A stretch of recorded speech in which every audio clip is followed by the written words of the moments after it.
Sommes-nous libres? C'est la question que nous allons nous poser aujourd'hui dans cette émission Épistéo avec le philosophe Alexis Masson. Alors pour commencer à réfléchir justement sur cette question de la liberté, il faudrait commencer par définir ce concept.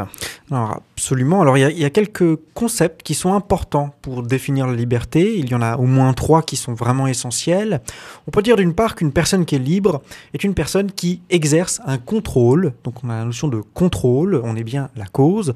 Une notion de contrôle sur ses choix et sur ses actions. Plus exactement, on peut dire que les choix et les actions de cette personne sont volontaires. C'est parce que je le veux que je le fais. Et on retrouve encore là une dernière notion qui est très importante, qui est être auteur de ses choix. Donc l'idée de contrôle, l'idée de volonté ou l'idée d'être auteur sont 3 éléments qui sont assez importants dans l'idée de liberté. Alors une personne libre, par exemple, pourrait dire « Mon bras s'est levé parce que j'ai décidé de prendre un verre d'eau ». Voilà, donc là on le voit, c'est pas un geste qui est involontaire, c'est au contraire un geste qui est volontaire et il est choisi par son auteur, donc c'est un acte libre. Donc ça semble plutôt évident tout ça, alors c'est quoi le problème avec cette histoire de liberté? Alors en fait tout le problème de la liberté est posé dès lors que l'on considère le concept de causalité, c'est-à-dire que tout effet dépend de cause. À ce moment-là, on commence à se poser la question, est-ce que ma liberté est déterminée par les causes qui ont précédé cet événement? Autrement dit, est-ce que ma liberté n'est pas finalement, est-ce que mes choix ne sont pas finalement des conséquences de causes antérieures? Et alors, est-ce que je suis libre si mes choix sont déterminés par des causes antérieures? Alors, on a là 2 parties, si je puis dire, en philosophie. On a d'un côté ceux que l'on appelle les compatibilistes, donc qui affirment qu'il est compatible d'affirmer à la fois le déterminisme, c'est-à-dire l'idée que tout effet dépend intégralement de ses causes, et d'autre part la liberté. Donc ça, ce sont les compatibilistes, c'est compatible. Et puis de l'autre côté, on a ceux que l'on appelle les libertariens qui affirment que ce n'est pas compatible, la liberté et le déterminisme. C'est ou bien le déterminisme est vrai et alors je ne suis pas libre, ou bien le déterminisme est faux et alors je suis libre. Donc là, on a 2 positions philosophiques qui sont clairement opposées l'une à l'autre. Alors, on va essayer de considérer un peu la position compatibiliste pour voir en quoi consiste-t-elle. Alors, les compatibilistes, d'abord, sont des personnes qui sont rationalistes, en ce sens où elles affirment le déterminisme, en ce sens où, encore une fois, les effets dépendent des causes. Pourquoi y a-t-il tel effet? Eh bien, parce qu'il y a eu telle et telle cause. Donc il y a une explication à tout événement. C'est cela qu'affirment les compatibilistes. Et c'est en cela qu'ils sont déterministes. Ils affirment que tout est rationnel. Il y a des effets parce qu'il y a des causes. Alors d'après les compatibilistes, le fait que je fasse des choix, eh bien mes choix sont déterminés ou dépendent des causes qui sont antérieures. Mais pour autant, il n'y a pas de problème. Cela ne contredit pas le fait que je sois libre. Alors on va prendre un exemple pour bien comprendre ce que pense un compatibiliste.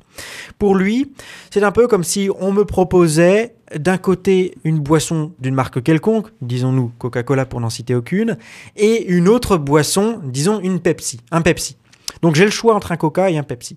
Comment vais-je faire mon choix? Eh bien, c'est très simple. J'ai des goûts, j'ai des préférences, j'ai des motifs et je vais choisir en fonction de ce qui l'emporte. Par exemple, si j'ai une préférence franche pour le Coca, je vais prendre un Coca.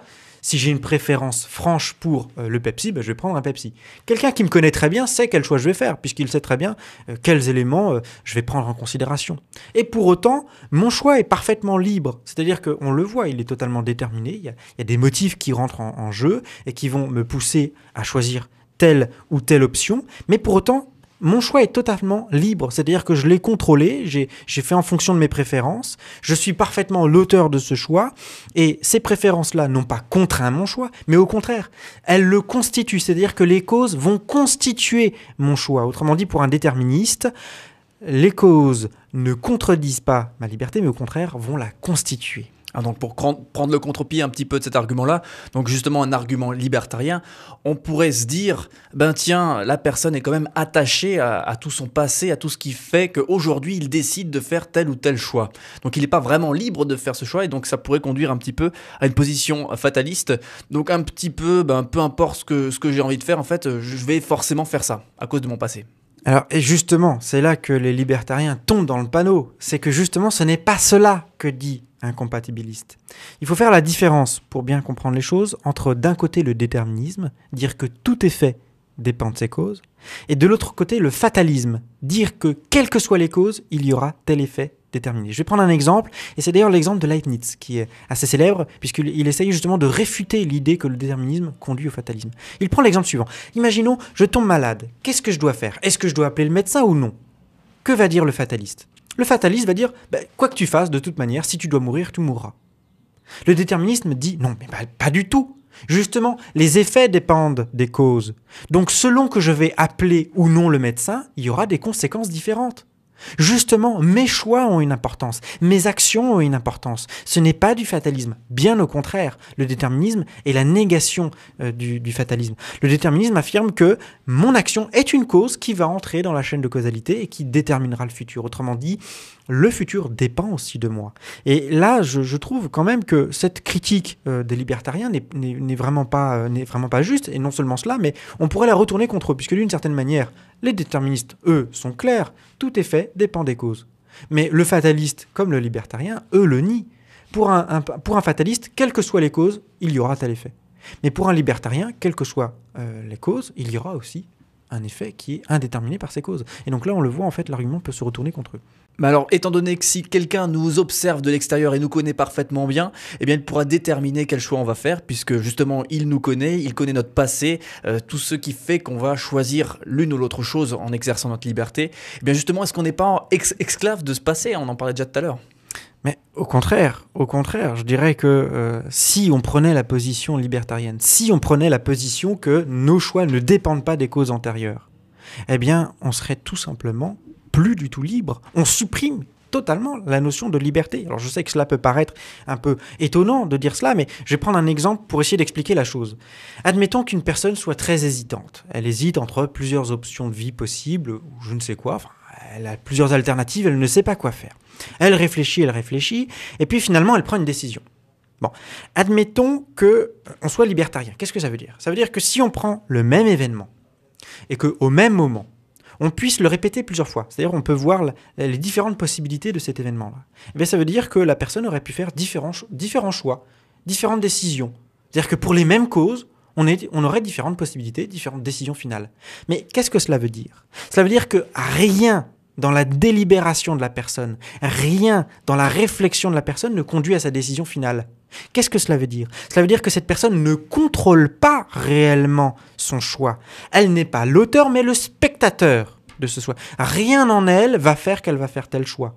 Mais le choix vient subitement comme ça, de l'extérieur ou d'on ne sait où, c'est totalement aléatoire. Mais elle n'est pas l'auteur de ce choix, elle en est simplement le spectateur. Ce qui veut dire que, en réalité, non seulement l'indéterminisme contredit la raison, mais l'indéterminisme détruit même la notion de liberté. Pour qu'il y ait une liberté, il faut qu'il y ait un choix. Pour qu'il y ait un choix, il faut qu'il y ait des motifs. Pour qu'il y ait des motifs, cela veut dire quoi? Cela veut dire qu'il faut qu'il y ait des causes. Autrement dit, seul le déterminisme peut impliquer la liberté. Alors tout ça, on comprend bien effectivement du coup le concept de liberté, mais c'est quoi l'implication avec bien la théologie et la relation à Dieu? Alors, il y a un élément qui est très intéressant dans la théologie chrétienne, et dans toutes les théologies d'ailleurs, d'une manière générale, c'est qu'on affirme que Dieu est la cause ultime, la cause suprême de tout l'univers. Autrement dit, tous les événements qui arrivent, d'une certaine manière, sont des effets indirects de Dieu. Or, nous avons là un problème, qui est celui de la causalité, encore une fois. Si Dieu est la cause ultime de tout, est-ce que je suis encore libre? Ben, les compatibilistes vont dire oui, bien sûr, ça ne pose pas de problème le fait que Dieu soit cause ultime de toute chose et qu'en même temps, moi, je fasse mes choix. Parce que mes choix dépendent aussi, ne peuvent être constitués que parce qu'il y a des causes. Donc, il n'y a pas de problème. Un libertarien, lui, va dire le contraire. Un libertarien dira, il faut choisir. Ou bien Dieu est tout-puissant, ou bien Dieu est la cause ultime de toute chose, ou bien je suis libre. Mais c'est pas l'un et l'autre. Et là, le libertarien, d'une certaine manière, il est déchiré dans sa théologie classique. Il est déchiré, il n'arrive pas à soutenir à la fois l'idée que Dieu soit tout-puissant, à la fois l'idée que Dieu soit la cause ultime de l'univers, et en même temps que je sois libre. C'est une position qui est un peu ambiguë, d'ailleurs c'est celle de Plantinga. Eh bien moi, je pense que le compatibilisme, au moins, permet de réunifier la théologie. On a d'un côté un Dieu tout-puissant, un Dieu qui est cause suprême de toute chose, et en même temps, l'homme reste parfaitement libre, et donc responsable de ses actes. Et donc, en plus, Dieu qui connaît parfaitement l'homme, sait les choix qu'il va faire, bien que l'homme exerce cette liberté pleinement. Absolument. Merci beaucoup Alexis pour ces développements sur la liberté. On te retrouve sur ton site internet episteo.com. On te retrouve également dans une prochaine émission.